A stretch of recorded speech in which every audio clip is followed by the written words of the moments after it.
Okay, in this video we're going to be visiting transverse plane or rotational plane cogs. And again, we recommend that you do it in front of a mirror so you can monitor yourself. And just to remind you, the cogs that we're referring to are your pelvis, your rib cage, and your skull. So, and we're going to learn how to move them in isolation and then integrate the movements with each other. So, Jessie, I'm going to ask you to put your hands on your breastbone to monitor your rib cage. Now, this is a little tricky for many of our clients, but what I want you to do is you really are going to keep your rib cage and your skull as still points. You're going to picture your pelvis is a washing machine agitator. So you're going to rotate your pelvis to the right without moving the ribs. Beautiful, Jessie. And then you're going to come through center and rotate it to the left without moving the ribs. Beautiful. And keep going. And I will say for some of our clients, it's easier to find this movement if they allow a little bit of knee bending to occur. And on this one, we will let you, don't drive with the knee bending, but if it helps you to find it, allow it to occur with the movement. She's doing that beautifully. Now, we're going to move up to rotational cog of the rib cage. So this time your skull and your pelvis are the still points. And the hardest one for this is, for most of our clients, is to not take your head with you.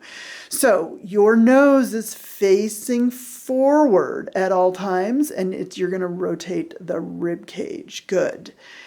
And beautiful. Now, for those of you who seem to have cues where you keep your shoulder blades adhered to your rib cage, no, allow them to glide and move around as you rotate the rib cage. That's very important motion. Beautiful.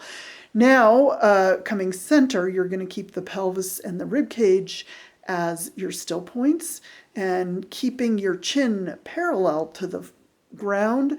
You're going to just turn your head without forcing it to the right, coming through center, turn it to the left. And just go back and forth a few times. And I'm going to have Jessie show you, because we see this so often, that real common cheat is when people get to their end range, but they don't want to be at end range. They tilt their head back, and so they tip it. That's cheating. We are not interested in seeing how far you can go. We're just interested, or it's not a challenge. It's an exploration to see how far you can go, keeping the motion pure. Now we're going to put the parts together. So you're going to keep your head as a still point. It's a theme in all of our cogs. Nose stays facing forward at all times. Hopefully you're in front of a mirror so you can monitor. And she's going to simply rotate her rib cage one way without taking the skull with her, and the pelvis the other.